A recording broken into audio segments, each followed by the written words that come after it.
Good afternoon. I am Shannon Williams, the CEO of the Home Furnishings Association, and today's webinar is really how to protect your business against cyber threats. And what we're going to accomplish over the next hour, cyber threats are real. They are a rising threat, and I think we're all starting to experience them. So we're going to talk about some expert strategies on really how do you protect your business? What are some real life insights from a retailer who's actually successfully navigated these challenges? What do you need to be looking for? What's new on the horizon? There's a lot of great questions that came in, and we're hoping to get to all of them. This webinar is being recorded and will be available on demand at myhfa.org/webinar. But if you have any questions, feed them into that Q&A button at the bottom of the screen. We will get to as many as time allows. We have an amazing panel of experts today. Before we introduce them, I'd like to just thank Synchrony, who is our education thought leadership sponsor and makes these webinars possible and help our industry just level up. So first, in our panel of experts, I want to introduce Rob Petrosino. He is the head of emerging tech and innovations at Peak Activity, and he leads groundbreaking initiatives in tech development and emerging technologies. Additionally, he also serves as the strategic engagement advisor for the FBI and guides forward-thinking solutions in national security. Peak Activity is specializing in developing really highly customized e-commerce solutions that deliver innovative experiences and elevate business outcomes with data-driven strategy. I know I've heard nothing but incredible things from Andrew and the guys over at City Furniture. I'd also like to introduce Ken Ford, who is the global security lead for Gore Associates, which is a global material sciences company that supports multiple critical manufacturing business segments from apparel and textiles to aerospace and defense, medical device components, and quantum computing, and many, many more. So gentlemen, thank you for joining us. And I just want to use as much time as we can to get as much information out of your brain as humanly possible. But guys, remember, the chat's open, so feel free to feed your questions in as well. Rob, I want to start with you. Can you start by giving us more of an overview of the current landscape of cyber threats, and what are you seeing as ways retailers are being targeted right now? Yeah, what I can say is the age-old adage of if not, if it'll happen, right? When it'll happen is still very, very true for pretty much every industry, and retail's being even more targeted than it was before. We're seeing massive breaches through a litany of different ways, right? You can have your traditional, bad actor trying to breach a cyber system. You can have a third-party vendor that was breached and trying to do fraudulent activities for the vendor. And you can also have this avenue of insider threats. So these three are the really core areas that we're seeing when it comes to cybersecurity, breaches or leaks or IP leakage and that type of stuff. What's really interesting is, the talk of the day always is artificial intelligence, and I know we'll get to it at some point, but that's really bringing these attacks from your Fortune 10 and Fortune 100 organizations globally down into mom and pop businesses because it's a really big force multiplier. So those are the traditional ones. We're seeing a lot of social engineering, which I'm very excited to have Ken on the call with us today and talk a little bit about what that's happening and what that looks like.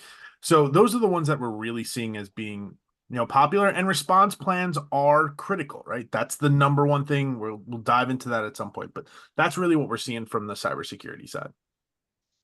Ken, do you have anything to add on to that?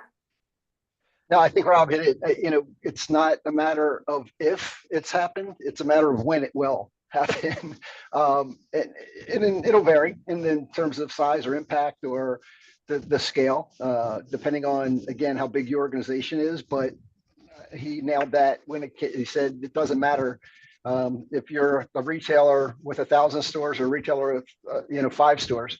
It's if. I mean, it's when, not if. And then one of the things we are seeing as a trend in terms of total amount of cyber attack, a quarter of all cyber attacks of whatever type you want to call it, a quarter of those are focused at retail. So that's something I think is very important for this audience to understand. And the reason for that is, again, the type of information that's usually housed within a retail system, right? Your credit card numbers, other PII, that becomes very valuable in the dark web. So maybe it's just harvesting that information and you're not impacted directly, or your system isn't compromised directly, but the information in there is very valuable to threat actors. That's interesting. So if a quarter of all cybersecurity attacks are focused on retail. Can we talk more about what are those, like what specifically are those? And I hear the trend, but what are those attacks? Yeah. Go ahead, Rob, you start. Yeah, so I'll take an easy one and I'll give a layup here to Ken. So I think a big one is third-party vendor attacks. So this is someone that you are consistently doing business with. They're a known vendor in your network. They maybe are a provider of some type of resource for you. And that could be a digital resource like email, or it could be a physical resource like wood or chairs or whatever it may be in the HFA world. They are the ones that actually wind up getting breached. And because they have a breach, they're able to either gain access to your internal systems or solicit access to your internal systems by a bad actor that's going to either ransomware your information or have a fraudulent activity where they try to transfer out funds to an illicit account that's not really that third-party vendor. So those are the big ones, right? Those are the ones that we're seeing on the third-party side. I either want to get access to your system and create a ransom situation where I can hold on to your information and make you pay for it, or I'm going to try to do a fraudulent activity and have you transfer funds on a new PO, an unpaid PO. There's a lot of different things we can talk about on that side. And then that money is actually going to a bad actor or someone that's not being truthful. But Ken, I know you got some of the other ones too. Yeah, no, I think that third party is really critical because you do so much work to help your own system, right? And making sure that you're hardening yourself as a target to just deter anybody looking to go somewhere else. So if they're looking at you, they're probably looking at your network and they're seeing some of your third party folks and they're going to target them. So making sure your supply chain end to end is really hardened down by asking questions of your third party providers about the level of security they have in their systems is really critical. Part of that is what I want to talk about next is the one that has probably been very common, at least in terms of vernacular, and that's phishing, right? With the PH, not with the F. But phishing still remains the primary attack vector in the retail industry. The last statistics I had on the retail side of what we do, it's still over half, somewhere between 50 and 60% of that total 24, Shannon, is phishing type of attacks. And that phishing is making it anything from using legitimate platforms like invoicing tools or email, as Rob said, and coming through there to your employees and embedding that link to click on this because we've updated something in our system and we need you to download this, or it seems very innocuous. So that becomes the next part of it within phishing. That social engineering creates the insider threat. Some of the insider threats are people that truly have nefarious intent, where they want to use the access to the credit card information and sell that even from the inside. The others are those who innocently do this without realizing, oh man, I just made a mistake. I clicked on that, or I shared some information I probably shouldn't have. So those data breaches and those leaks really do come back to, if you don't have a robust cyber software program, security program, really does come back to your front line of defense are your people, and making sure that they're educated and have the awareness to help protect you and your company. That's fair. I think we're past those days where, the wailing of the CEO who's too busy meeting and needs $5,000 in Google Play gift cards, right? Those wonderful ones that were very easy to spot, perhaps. Yeah. So can we talk a little bit about, for retailers that are getting hit, can you talk a little bit about what are some of the potential financial and reputational costs of to a retailer that is successfully cyber attacked?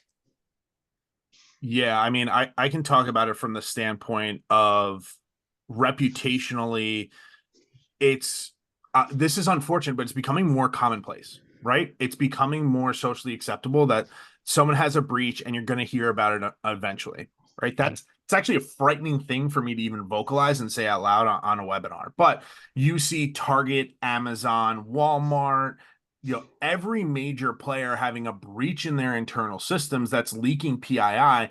And we're seeing a tape delay response or notification of 2 or 3 years right? A Target hack that was 2 years ago was just released recently. An Amazon one that was 3 years ago was released recently. So the idea of like PII being, segregated and personal is kind of going the way of the dinosaur. And that's just from like a social acceptance standpoint, that most people are just understanding that their data is going to be insecure whether they do something or not.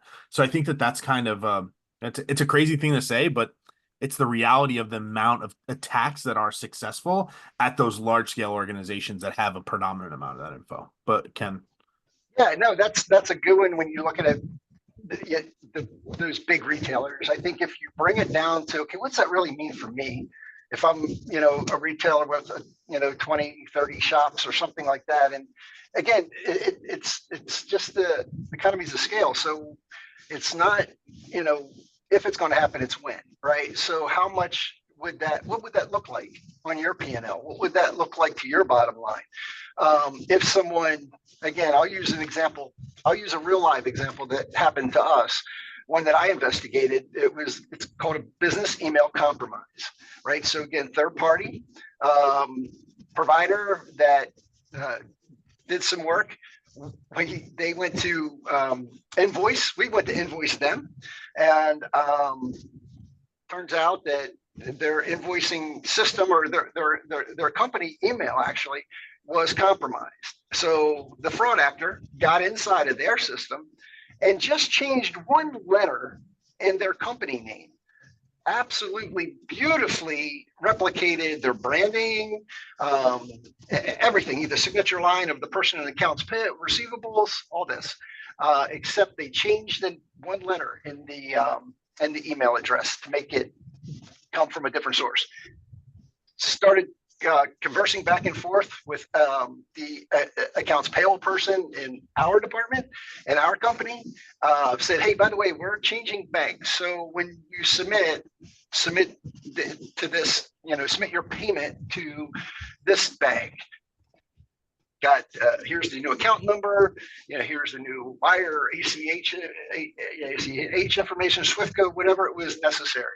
By the end of this, we transferred 2 times, one $56,000, another time $176,000, right? So when you talk about true financial cost, that was one time that they got it right? And we're seeing things like that happen every month. So it's a matter of just understanding the level of financial transaction you're dealing with, and how important is it to you, to understand what one of those could look like. So reputationally, I think Rob nailed it. I think you really have to be a place where people know when they come and do business with you, whether it's your online store, whether it's brick and mortar. You want to make sure that your name's not out there as being one of those companies, that had that issue. I feel like it's every single day I'm getting some kind of email that says your data was in a breach and you should probably follow up. Is it really impacting reputation at this point, or is it an expectation that consumers have? Personal aspect, right? As a consumer, I think the expectation is your PII is no longer personal. It is owned and operated and available if someone wants to get it hard enough. That's right. Also coming from the guy that works at the FBI, right? So like a little bit different of a modus when it comes to a viewpoint. But I think that most people at this point say, yeah, no, I get it, right? Like, I'm taking this risk. I'm relying on my credit card processor, my banks, my financial institutions overall to protect me if something happens.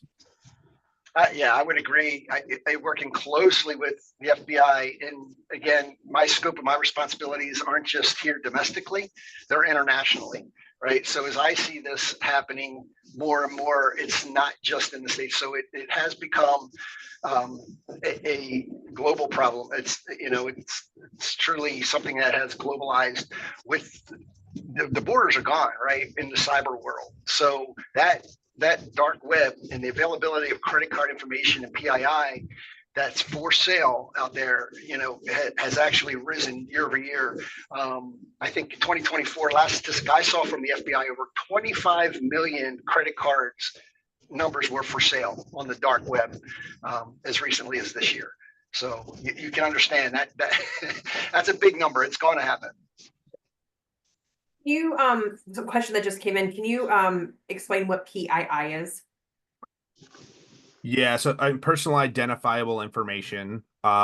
Realistically, that is your name, phone number, email, credit card information address that you would normally put into a purchase that is housed into some resource somewhere. So that's what we mean by PII. There is another term that everyone should just be aware of. It's like you have your personal identify information, and then you have what's called OSINT, or open source intelligence. Your open source intelligence is all the things that you freely publish on the internet, right? So, or the government publishes on the internet for you. So, right, if I wanted to find Ken's address and information and that type of stuff, there's going to be ways for me to get that open source intelligence. And then there's that personal identifying information. Those overlap together. Right, PII in and of itself is sold on the dark web, but open source intelligence is used for those phishing and smishing and social engineering stuff that Ken was talking about prior. That's fair. So one of the questions when we were registering and people said, what do you want to get out of this webinar? They asked the question, why can't our government do anything about just to stop these? Can you maybe elaborate on a very macro question? Yeah, I love this question. It's one of my favorites. So we have this beautiful slash pesky thing called the Constitution. It embroidles every single individual inside the United States with civil rights and civil liberties. That means your precog, right, or your precognition crime can't be charged or stopped. We have to do it after the fact, right? We have this right to presumed innocence right, and that's what we do. So if the government could step in and just shut off organizations from attacking specific groups, they would. What the FBI and a lot of the CISA, Department of Homeland Security, et cetera, are really good at, though, are coming in when the attack is happening or after the attack and giving you a grander view of intelligence that may not be known to you specifically.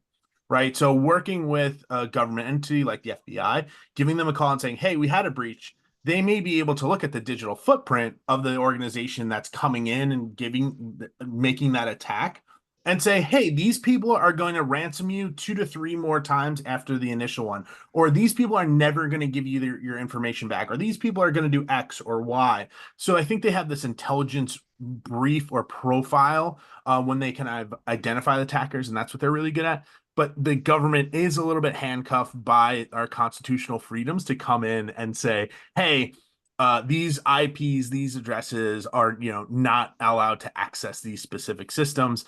And even in that, VPNs and the technology mitigates any of those efforts that would happen, right?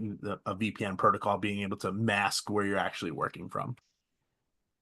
Yeah, and let me pick up a little bit on that, Shannon, because I want to make sure folks think about it a couple of ways. One, think about the physical world you live in, first of all. Think about if you do have a brick and mortar retail store, what you're doing to protect your assets inside of that store, right? Home furnishings, for example, if somebody smashed your window at 2 o'clock in the morning and started hauling out furniture, how much could they get, right? What's their total take?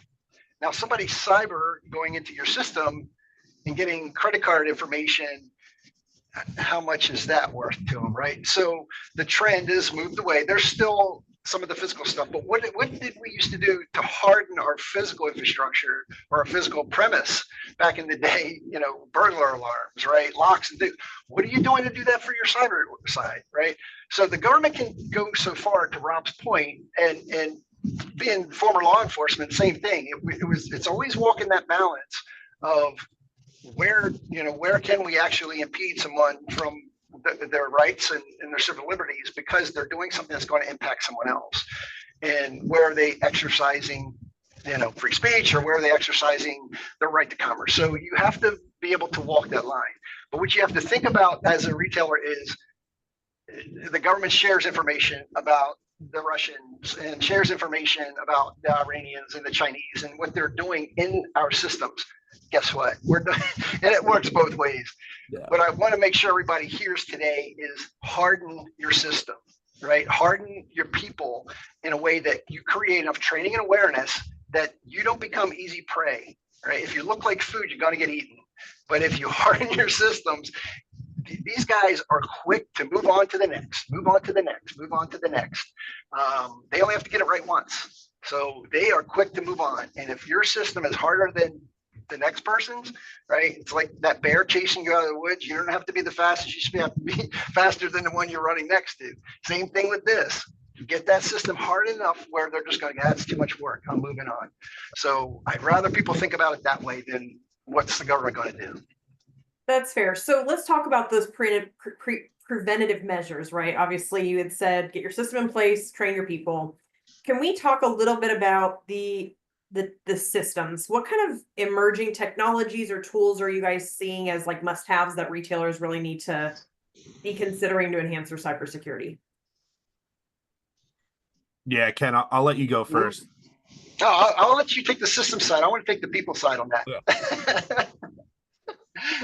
Yeah, so from the system side, making sure everything's encrypted is number one, right? If you have vendors that you're working with, whether it's like endpoint detection and response tools, EDR tools, where they're checking who's accessing what systems, you're looking at secure, payment gateways or point of sale systems overall, those all need to be making sure that they're encryption and they're reporting out to you as a purchaser of that platform that they're adhering to X level of security and compliance, right? Firewalls and that type of stuff is like critically, important for internal access as well as external, but solutions like Microsoft Defender or Trustwave or your big players in that space are going to be doing these things, but knowing that you have those systems in place are good. Having a critical response is probably the most important though, and a standard operating procedure when that happens, because all the technology in the world is going to be great and it's going to do a lot to slow people down or reduce the amount of penetrations that you have. But like we started this off with, it's going to happen, and having that incident response is really, really critical. And Ken, I know you want to chat about that for sure. Yeah. And I think there's, I mentioned earlier that we're seeing a trend between out of that 24% we mentioned, Shannon, or 25% of the cyber attacks in retailers, 50 to 60 of them being focused on phishing or not so much trying to come in the back door, but working through the human, right? Working through that point of contact or the interface to get the information. So for me, what I want to make sure you're focusing on is hardening your systems through the people that are touching it, right? Regular training sessions on keeping employees updated on what the policies and procedures are for your company. Phishing simulations. That's one of the things we do here, right? We'll do fake phishing and see how many people actually click on it versus those that don't, and making sure we have cool messages pop up for people who do the right thing. Interactive content when you're talking about doing that training, role-based training. Do the people that are touching your money get the same kind of training as the sales associate out on the floor? Because those are two different roles, right? And making sure you have something that works on both sides really does help your overall level of hardening your system.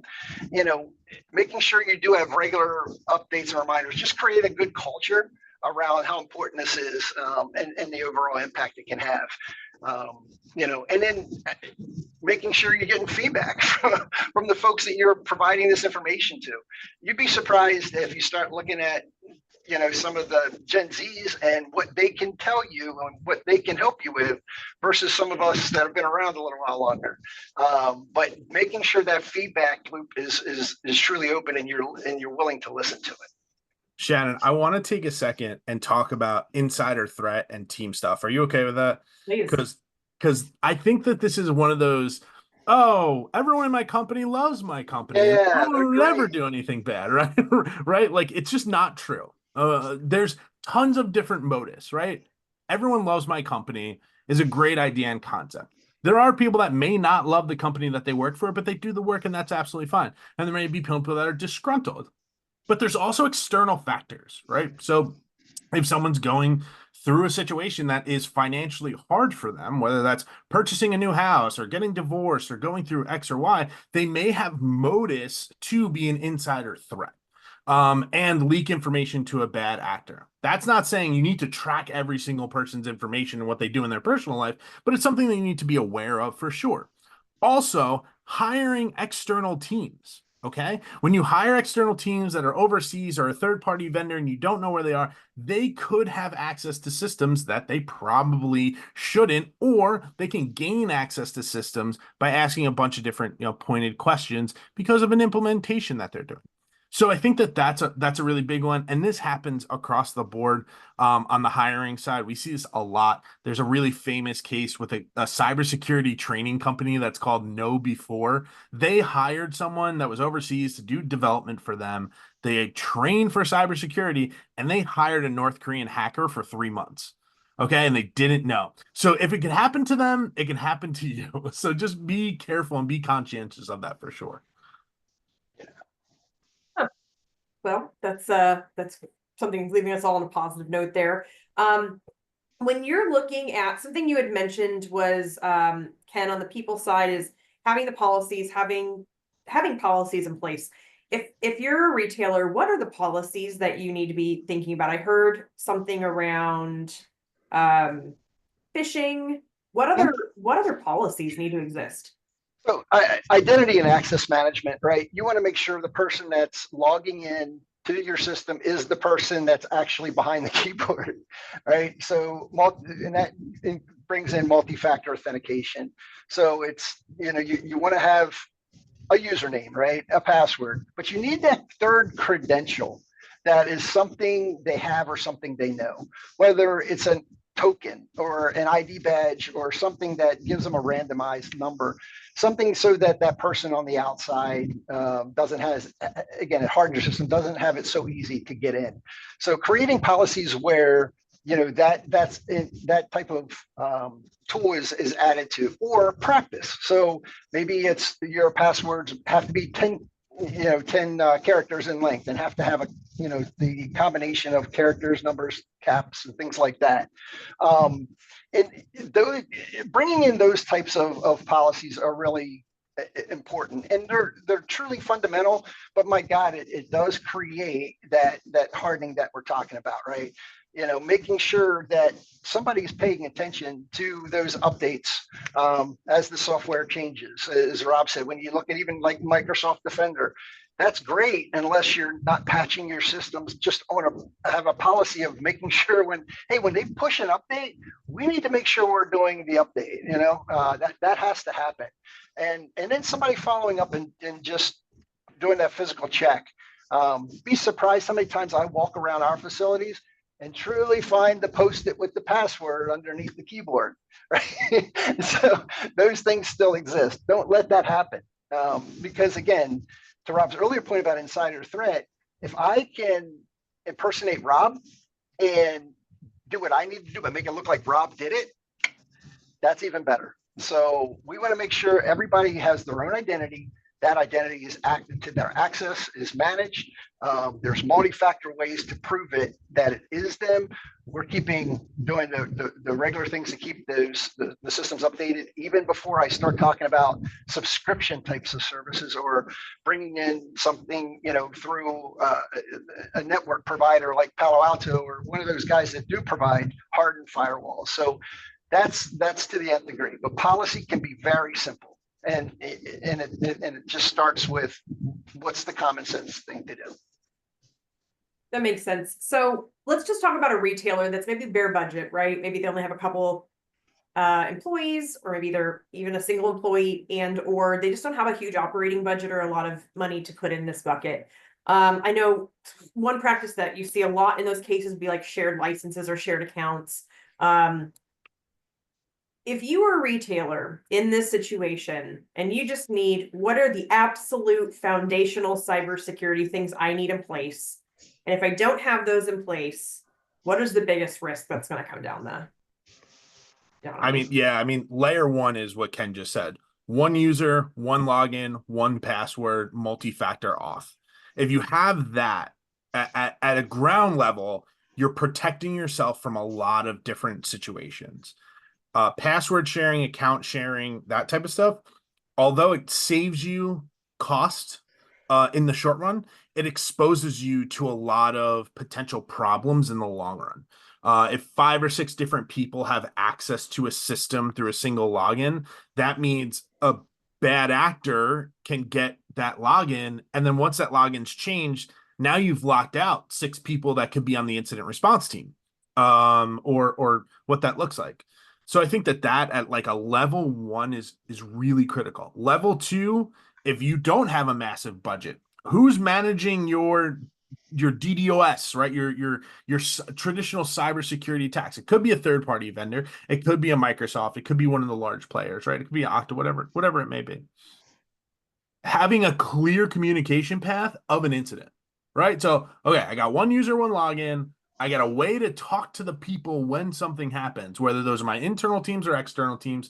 And the third one for me, that's a big one, is like I have a backup available. I have a way to get back in business in the shortest term possible with a near real-time instance of what I had prior. If I have those three things, I can continue a continuity of business, right? I think those are three just really foundational ones. Make sure everyone has a single login, make sure there's multi-factor auth, make sure I have a way to communicate with those people, and I have a backup. So that's like ground level for me. And I think there's other things that you can add on for sure, though. That's Yeah, and I just want to make sure we put the training on top of that, because training doesn't cost anything if you do it in-house. The only thing it costs you is your time. That's fair. So let's say preventative doesn't happen and we're going to live in the responsive and have to deal with whatever just came up, which is, I'm assuming, where most people really start to focus in on cybersecurity, right? We had an issue, now we got to deal with it. If a retailer does suspect that they've been attacked, what's their first step? What do they need to do first? Yeah. One is, why do you think that you were attacked? What's going on?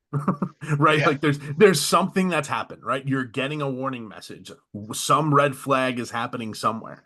Tracing down why that alert is happening is step number 1. And you may not know, right? Like the external phishing, fraudulent account transfer of funds, you may not know that until that vendor calls you and said, hey, we had a breach. Which is a massive issue in and of itself, but that's just the live by the sword, die by the sword of you third-party vendors. So one is tracking down, okay, there is an incident. We think there's an incident. Okay, what's the analysis of the incident? Oh, our Microsoft Defender is throwing an alert. Okay, why is it throwing the alert?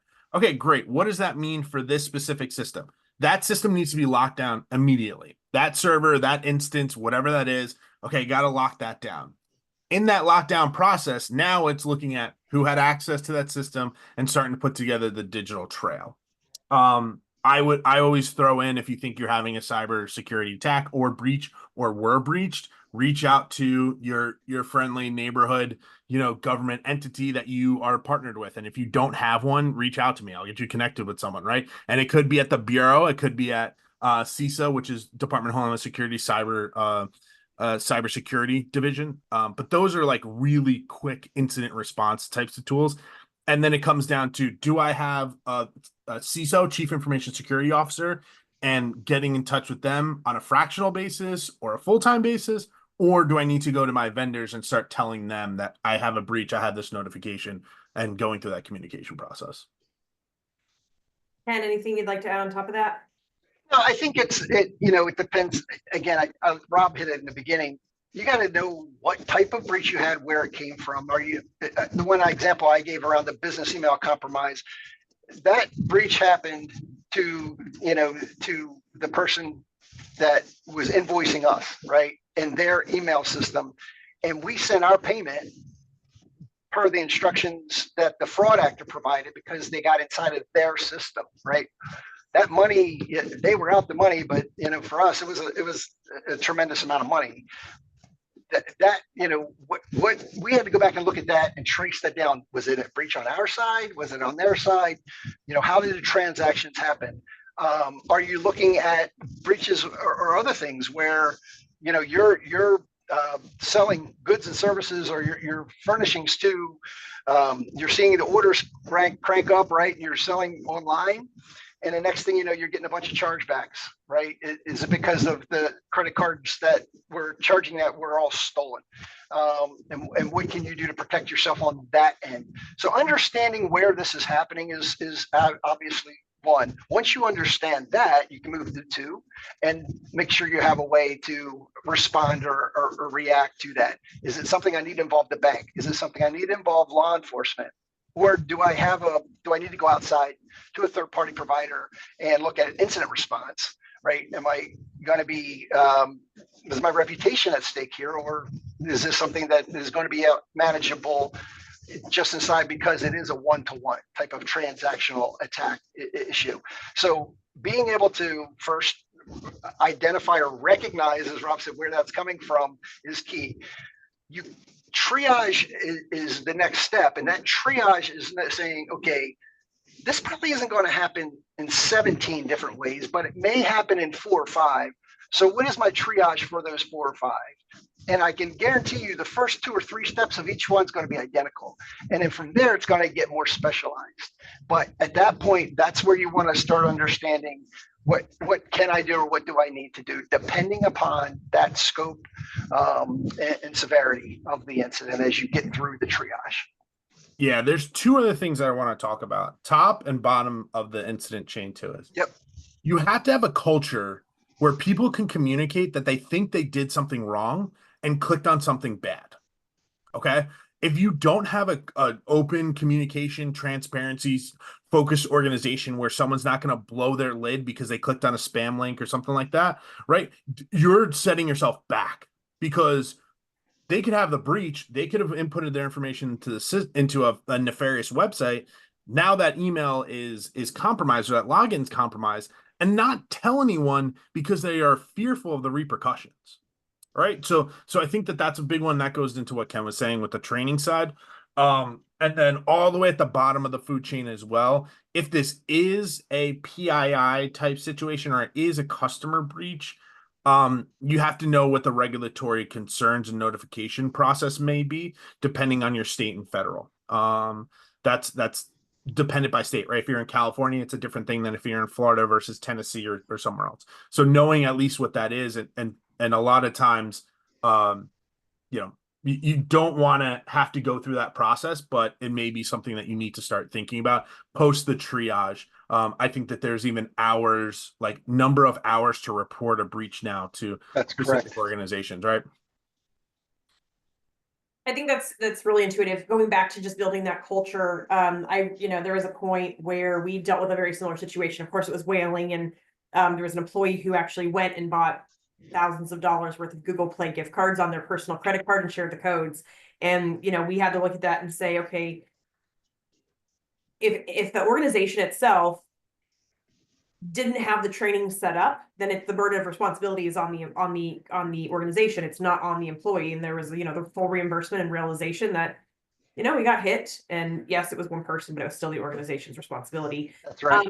Ken, you mentioned a lot around the incident response team, and it's reminding me of no different than having like a PR response team. Mm-hmm. Can you talk to me about who's on that, who should be on that incident response team? What work should they be kind of responsible for doing? What's that process? And what should be in that initial response plan? Sure. I want to try to make this as there's no such thing as one size fits all. And again, because of the complexity of organizations, but at a minimum, whoever is responsible, whoever is your IT guy, right, or whoever is going to be the first person that, as Rob said, when somebody recognizes, oh, this isn't right, whether they're getting an alert or there's some other indicator, pulling in that IT resource, whether it's outsourced or in-house, and having them start to do any type of back tracing that they can do, and then making sure that the right level of leadership is involved in the next steps. That leadership should be, again, depending on the size of your systems, if I need to just take something off a single server offline, a couple of machines offline, or is my whole network potentially impacted by that? But when I look at this for us, we do have not only the IT side, but we have a cybersecurity group. They would start and dig in, and then the physical security side would also get involved, because we work from the inside out. Your company should also think that way. Work from the inside out. Prove your folks innocent first, right? Sometimes it's proving a negative, but sometimes you have to do it.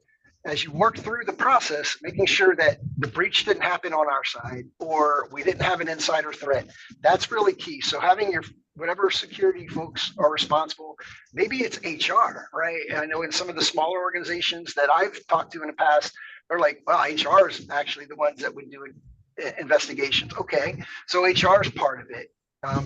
Those pieces can be interchangeable. Then you start getting into, where's my legal resource come in? Because as you look at your state, if you do realize you've got a compromise that is client data or customer data, you will have a reporting responsibility at some point in time, whether it's 48, 72 hours, within 30 days, depending on your state.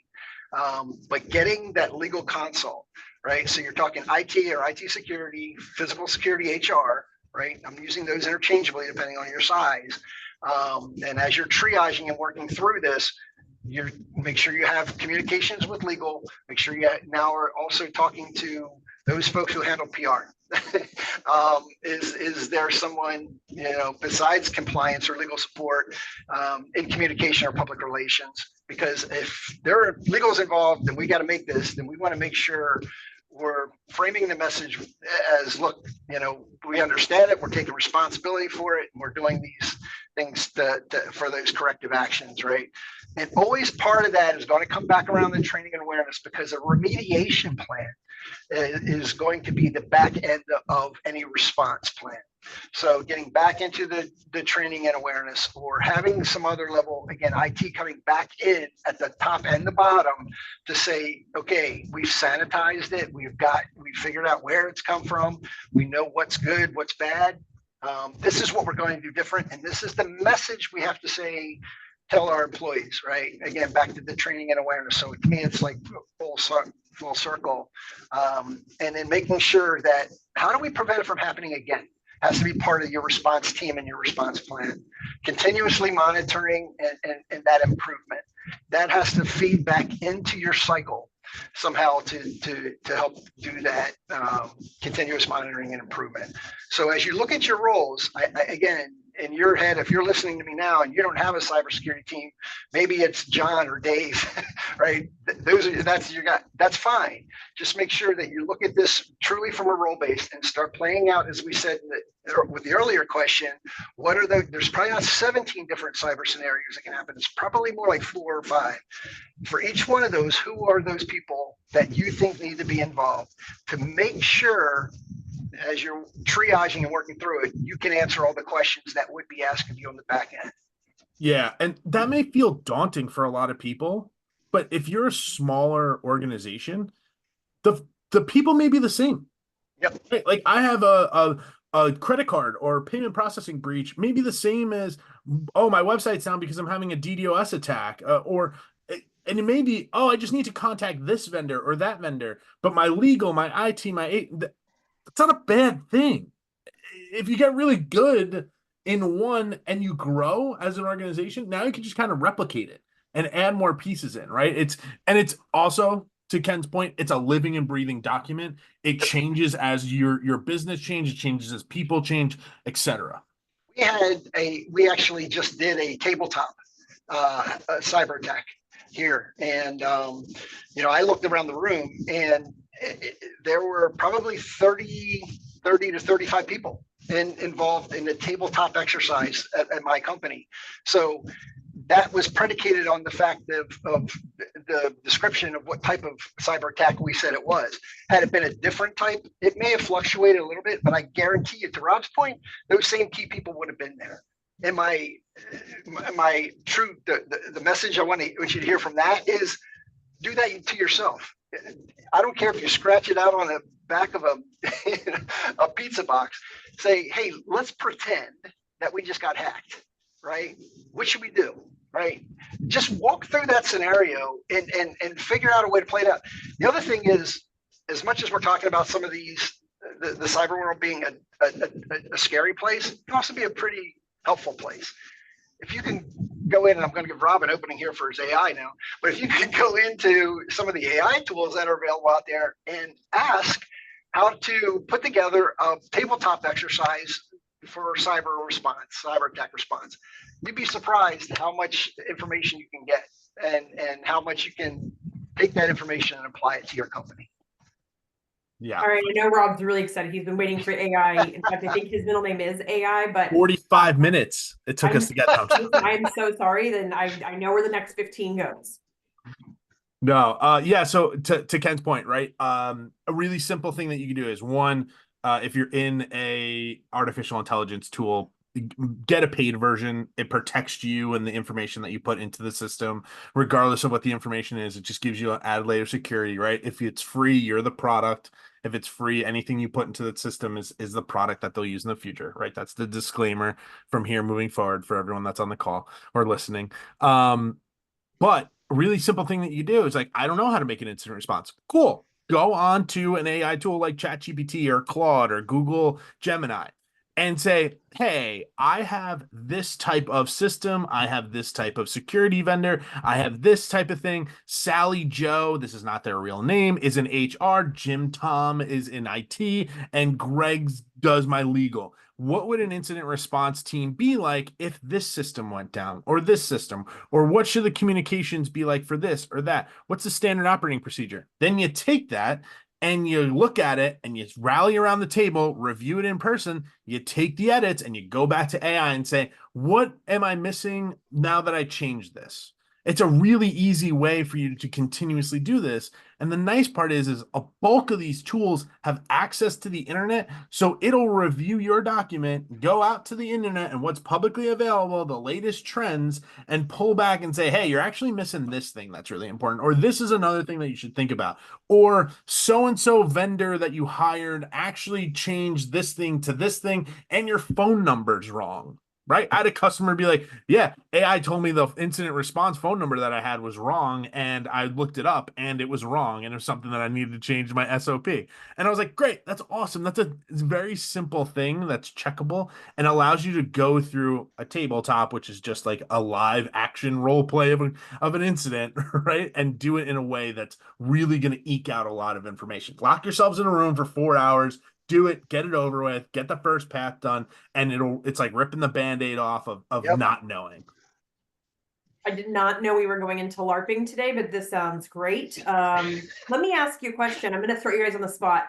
Can we work together? Actually, let me, for those of you guys that are watching, can you just throw in the chat if this is something you want? Do you need a list of what you should be, like, what are the questions you should be asking and what should be in your response plan? If you need it, put it in here. And if I get some responses, I'm going to ask Ken and Rob if he'll help me out, but I got to see that you guys want that too. Okay. Yeah, I'm willing to also share like links to other things that I can share with folks. So after this chat, I'd be happy to pass that information along to you and Caprice. And you guys, yeah, that's awesome. I've got some floating hearts in there. So it sounds like we're going to be doing a follow-up. Not only can you rewatch this recording, got a thumbs up. Great. These are fun little icons that are moving around. Not only will we do a follow-up blog, we're going to get some resources of what are the questions you need to be asking? What do you need to be considering? And one of the questions that came up was, when you do have a response plan, how do you just what's the best way to tell your staff that this threat has happened? Yeah, so that's a very interesting conversation to have with your organization, because if you've done a poor job of identifying where the threat came from, you could be hat tipping to someone internally that's doing this for illicit gains. Yep. And now you've let them know that they could be a suspect, or they're not a suspect, or they need to, get out of all the systems and change access and flip things over.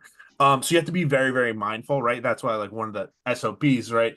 Ken's talking about having 35 people in a room, multinational, global, multi-billion-dollar organization with physical and digital infrastructure, right? Your whole IT team may be 35 people. so letting everyone know and rolling out that information is very critical. And I think it does depend on a little bit of what the system, what the breach was. Yeah, I want to follow up on it because this is where you want to use the need to know principle. And again, it comes back to the size of your company. But as I mentioned before about how we would handle an incident working from the inside out, think about that, right? Making sure that there's not someone in your organization that's complicit in what's happening. And you can only do that by working from the inside out. Once you have that and you understand where it came from, you've gone through those first few steps of your triage. Now you have, remember that legal or HR or PR and compliance person, you're able to say, what do we want to tell the employees, right? Who do we want to bring in the next into the loop? Keep the circle small. And as you start gaining more understanding of your breach or your event, then you can make that circle bigger depending on what needs to be communicated into whom. But work from the inside out so that you're not tipping your hand, first of all, to somebody who may be complicit. Yeah. That's fair. Ken, you've gone through this before. Can you share what some of the biggest lessons that you learned when you were dealing with some cyber attacks and really had those experiences really shape your approach to cybersecurity? Yeah, I've got a few, boy. One of the things that we struggled with most was the business email compromise when that was huge, right? And we saw that I saw it in Japan, I saw it in Germany, I saw it in the United States. I probably have, my investigations folder probably is half of it was this cycle of business email compromise. And again, what that is someone in your supply chain has been compromised and they trick someone else into paying or providing information that really isn't them, right? So making that came back to, for us, we knew our systems were hardened. Where we fell down on that, the lesson learned there was our training wasn't good enough. Our folks in accounts payable were not trained well enough to spot those types of questions that were being asked that made them go, why are they asking me that? Or putting the multi-factor in place, right? So when somebody sends us and says, hey, we're going to change our routing information on our bank. We don't use, I don't know, Wells Fargo. Now we're using Bank of America, for example. Here's our new information. Instead of going, oh, okay, and making that change in the system, we don't accept that over email, right? We need to have a phone call, and here's what needs to take place in that phone call, as well as this type of physical letter needs to be received. So those were some of the things we put in place, as well as training and awareness on business email compromise. Let me think of another one that happened. The social engineering, where we actually had someone in our finance department start with a phishing email. I would call this spear phishing. So they found information out about someone high up in our finance organization, targeted him specifically, right? And went after him using social engineering. The other part that they brought into this, though, was human intelligence created a way to further make themselves more legitimate by adding phone calls into that. They got information from our systems. We're able to get in and get some significant amount of funds out because of his, again, compromised awareness. Insider threat, not nefarious insider threat. He was an insider threat because he, again, didn't follow policy and procedure. One of the latest ones we had was using AI. So we had someone in our executive leadership was contacted via text message, and this is called smishing, right? Where they got a text message from our CEO, or at least that's who they claim to be. And not only was the text to that person's phone number, well, how did they get my phone number if it isn't from that CEO? At the top of most text, you have an icon or a photo, or maybe it's an avatar, but you usually have your picture of your face that says, hey, that's Ken. It had a picture of our CEO at the top of that text message that came across. And he said, this is what I need you to do. I need you to move some money from here to here, and you're going to get instruction, following this. So he provided instruction, from he said, this is going to be a third party that's going to handle the transaction. And here's that information. Further, the next text message he had an embedded voice message in it, where our CEO's voice was found on a YouTube video for an interview that he did on sustainability. They ran that through 11 Labs, which is an AI voice synthesizer, and put in the text that they wanted. And then they saved that voice message in the text. And it had our CEO's voice absolutely nailed, right? What saved our bacon on that one was the person that they targeted with this attack actually was very well trained. And he said, this isn't right. And I can tell because of this, and this. We were able to thwart that one. And we pushed that over to the FBI because of the level of sophistication that we had, and started seeing some dots being connected where other organizations were targeted the same way. So there's a lot of value in doing that. In each of those situations, as I talked before about, there's not 17 or maybe 4 or 5. So in each one of those, our response was a little bit different, but there were 3 or 4 key people that were always the same, right? To Rob's point, that may happen. So as you're thinking about, what if that happened to me? Again, role play through who would be the right people in that. The lessons learned for us were we're doing a pretty good job on our systems. Where we're falling down, and this is what I keep stressing, is on the training and awareness, is on the human intelligence side. What can we do to make sure that the people that are seeing it are more aware or know where to go with the question if they have a question? That doesn't look right to me. That doesn't feel right to me. If you have that culture, as Rob said, where they don't feel like they're going to be, it's impunity for doing something wrong or bringing something up, that's really going to help. And we recognized that and addressed it. But the big takeaways are making sure those things are happening. The other thing, the role clarity and what those look like. As I mentioned, accounts payable, that training was different than the training we gave to the executives because of what they're dealing with on a day-to-day basis. Again, this, depending on the size of your organization, you may need to know that. Ask the leaders in those silos of those functions within your organization, what's a concern for you so that we can address that concern specifically. Yeah, and I'll piggyback what Ken just walked through. Would usually take a bad guy weeks, months, 6 months to aggregate information for an attack. Artificial intelligence is just a force multiplier. They could do it faster, better, days. We've seen attacks go from 3 days for a spear phishing attack to 15 minutes with high levels of social engineering content and human intelligence, because AI is really good at that. And it's got a reduced amount of, flags like bad English and that type of stuff. Not only can I do it in English, I can do it in any language that I want to now. So that's just stuff to think about. AI has definitely been a force multiplier for bad actors. So we have a few minutes left. If each of you could briefly just share, what's the one takeaway that people listening absolutely need to hear, act on? What is the thing they need to be walking away with? Yeah, Ken, I'll let you go first. Thanks. To me, it comes back to understanding that I love data. I'm a statist. I love statistics and data. So when you start looking at all the cyber attacks that are hitting the commercial industry, a quarter of that is focused on retail, right? And out of that quarter, 50 to 60% is focused on your people, not your system. You're trying to get phishing, trying to get compromising passwords. So making sure that's where you're putting your attention, because that's where they're focusing. The bad actors are focusing their attention.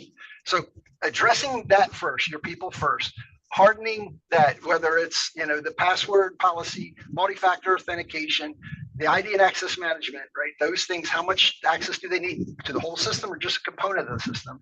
If you focus there, you're going to mitigate your threat to that same statistical probability, right? Where you're going to make sure that you're hitting them where they're looking at you. That's the biggest takeaway I would share with folks today.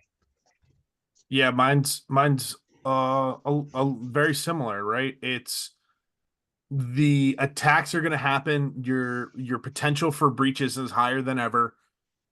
Your opportunity now, knowing what you do know, be it a lot or limited, is you can bury your head in the sand and act like nothing's going to happen, or you can come clean and rally around and find people to support you to go and build out a plan.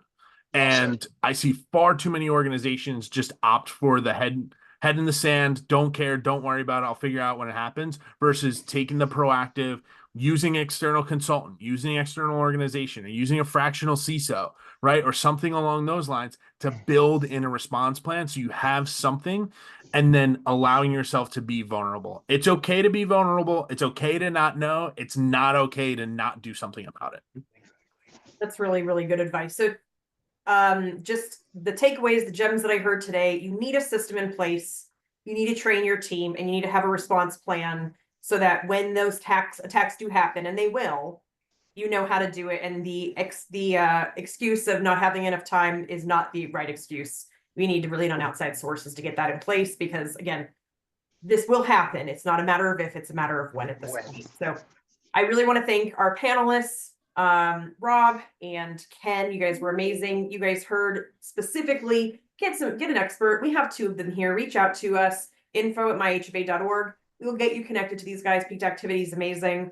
And we will give you guys the resources you need to do this. And I think we're also going to get you guys some follow-up links, a blog, and a resource. So all the questions you guys can do your own LARPing, whether or not you do it in costume is your own business. But I really want to thank you guys for taking the time with me. Please tune in next week. We're going to be doing a webinar on Thursday, December 19th. It's e-commerce inventory strategies for furniture retailers. And again, thank you guys for joining us in just really building a home furnishings ecosystem that's thrivable and helping us advance retailer business success. We'll see you guys next week. Happy holidays. Bye, y'all. Bye. Thank you for your time.